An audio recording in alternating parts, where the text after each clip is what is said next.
The most powerful empire in history doesn't maintain its dominance through military might alone.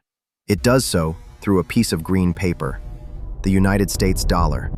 It grants America an almost magical ability, what economists call the exorbitant privilege. It means the US can import more than it exports, spend more than it earns, and borrow money at incredibly low rates, seemingly without consequence. The dollar is the foundation of the global financial system. It is the king. But history reveals a stark truth. Every king eventually falls. For the last 5 centuries, economic power has moved in predictable, almost rhythmic cycles. An empire rises, its currency dominates world trade. It grows wealthy, then complacent, then overextended, and finally, it declines. The average lifespan of a global reserve currency? About 95 years. The US dollar has held the top spot for 81 years, and the pillars supporting its throne are starting to crack. If this historical pattern holds true, we are currently witnessing the final act of the dollar's global reign. Let's explore how, for over 575 years, empires have risen and fallen, all following the same unmistakable pattern.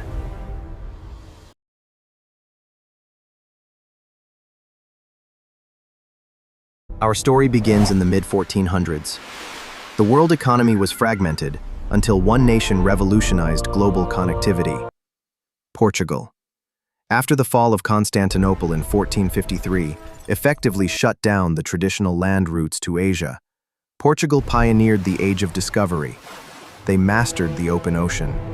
In 1488, Bartolomeu Diaz rounded the Cape of Good Hope, and most crucially, between 1497 and 1499, Vasco da Gama successfully sailed around Africa and reached India.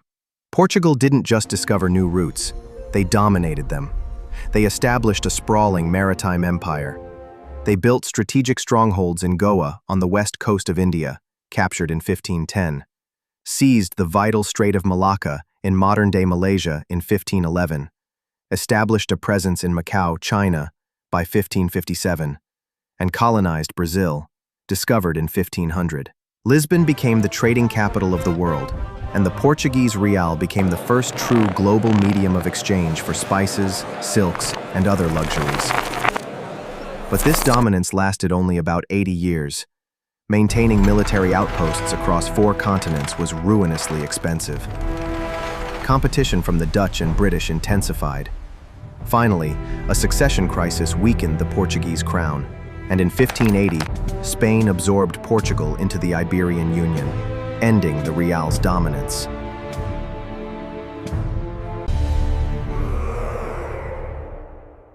In 1545, the Spanish discovered Potosi, a mountain high in the Andes of modern-day Bolivia. Potosi was the single richest deposit of silver the world had ever seen. Spain minted this wealth into the famous pieces of 8, also known as the Spanish dollar. This coin became the bedrock of global commerce for over 110 years, trusted everywhere from London to Manila. In fact, the Spanish dollar was legal tender in the United States until the Coinage Act of 1857. But immense wealth often breeds hubris. Spain became entangled in endless religious and political wars across Europe. They were spending silver faster than they could mine it. Furthermore, flooding Europe with silver caused a phenomenon known as the price revolution. Simply put, when you dramatically increase the money supply, in this case, silver, without increasing the amount of goods and services, the value of that money plummets. Prices in Spain quadrupled during the 16th century. The empire was drowning in its own wealth, while simultaneously going broke. King Philip II defaulted on Spain's massive debts 4 separate times between 1557 and 1596. By the 1640s, Spain's financial supremacy was over. The pattern was emerging. Innovation leads to dominance. Dominance leads to overextension. Overextension leads to collapse.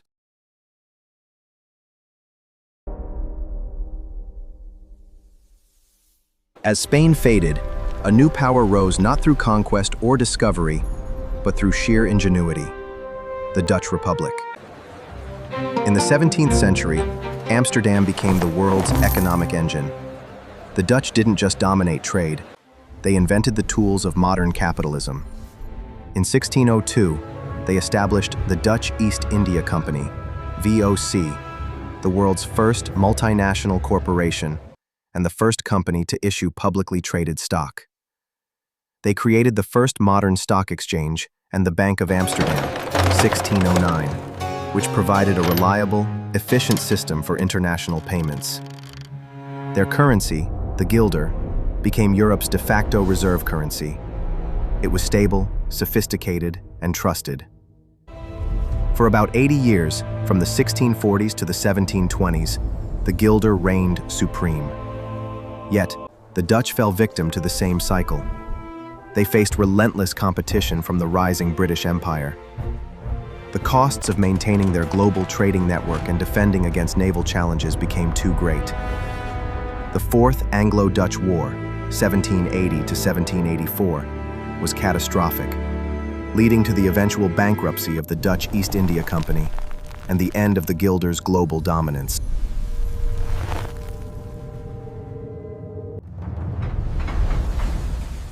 Next came the British pound sterling. Britain's rise was fueled by the seismic shifts of the Industrial Revolution and a vast colonial empire. The pound's dominance was solidified after the Napoleonic Wars. In 1816, Britain undertook the Great Recoinage and formally adopted the gold standard, which was fully implemented by 1821. The gold standard was a system where the value of the currency was directly linked to a fixed amount of physical gold. Every pound note was theoretically redeemable for gold. This made the pound incredibly stable, as good as gold. For nearly a century, the Pax Britannica prevailed. London was the undisputed financial capital of the world. At its peak, over 60% of all global trade was invoiced in pounds. This era seemed unbreakable, but the two world wars in the 20th century shattered the foundation. War is incredibly expensive. World War I saw Britain's national debt explode from £650 million in 1914 to over £7 billion by 1919. The Second World War was the coup de grace. By 1945, Britain's debt reached a staggering 270% of its GDP. Britain emerged victorious from the war, but it was financially exhausted.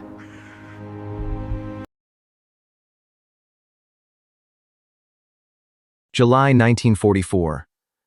Delegates from 44 Allied nations met at the Mount Washington Hotel in Bretton Woods, New Hampshire, to design a new global financial architecture. The old power, Great Britain, was broke. The new power, the United States, possessed the world's most powerful industrial base and held 2/3 of the world's gold reserves. The Bretton Woods Agreement formalized the transition. All major world currencies were pegged to the US dollar. The dollar, in turn, was pegged to gold at a fixed rate of $35 per ounce. The American century had begun. This system worked well for about 25 years. But by the late 1960s, the US was facing the familiar problem of overextension. The massive costs of the Vietnam War and expanding domestic social programs were draining US gold reserves. Other nations, sensing the dollar was overvalued, began demanding physical gold for their dollars. On August 15, 1971, President Richard Nixon shocked the world by closing the gold window, suspending the dollar's convertibility into gold. The gold standard was dead. The dollar was now a fiat currency, meaning its value is not based on a physical commodity, but solely on the trust and credit of the US government. The dollar should have weakened, but the US executed a brilliant strategic pivot. Following the 1973 OPEC oil crisis, the US struck a deal with Saudi Arabia. In exchange for military protection, Saudi Arabia agreed to price all its oil sales exclusively in US dollars. By 1975, all OPEC nations followed suit. This was the birth of the petrodollar. Since every nation needs oil, every nation needed dollars. This created artificial global demand that sustained the dollar's reserve status even without gold backing. For decades, this system ensured the dollar's supremacy. In the year 2000, over 70% of the world's foreign exchange reserves were held in US dollars. But the numbers are shifting. As of late 2025, that figure has dropped below 58%. Why? First, the debt. The US national debt now exceeds $36 trillion. That's over 124% of GDP. We are reaching the debt levels that historically precede a currency crisis. The interest payments alone are consuming a massive portion of the federal budget.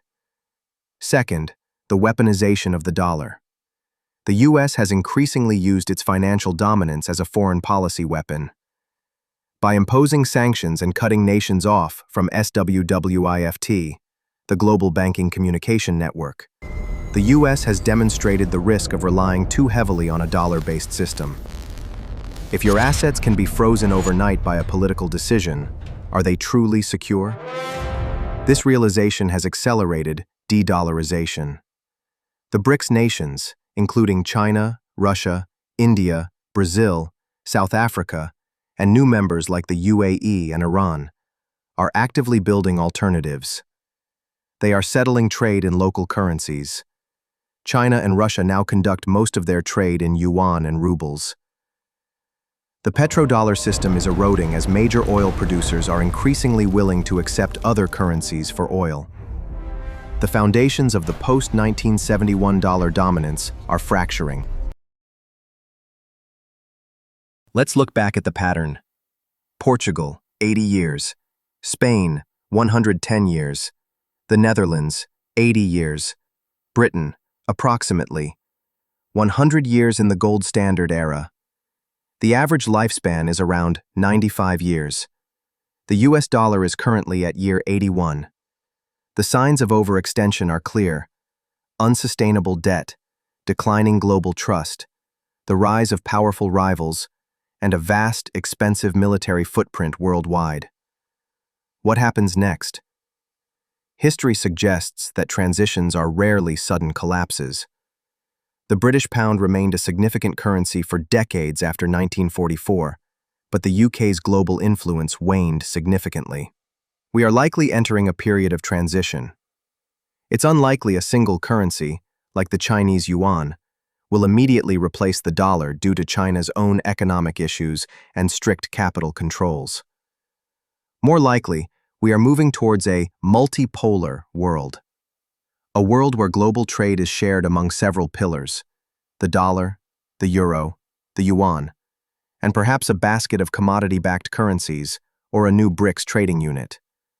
History doesn't repeat itself perfectly, but it rhymes very closely. The cycles of money, power, and empire are relentless. The tide is going out on the American century. The question isn't if the dollar's dominance will end, but how the transition will unfold and who will lead the next financial era. The global financial system is undergoing its most significant shift since World War II. If you found this exploration of economic history insightful, please like this video and subscribe to the channel. And share this with anyone interested in the future of money and the changing world order. Thank you for watching.